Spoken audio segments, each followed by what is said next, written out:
पहिली चैत्राची सुरुवात मराठी वर्षाची।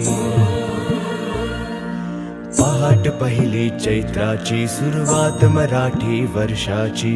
नांदी दे सणवाराची हो, नांदी दे सणवाराची, गुढी उभारून उत्सवाची। निरोप आणि आरंभ करती सारे जल्लोषात, त्या शोभा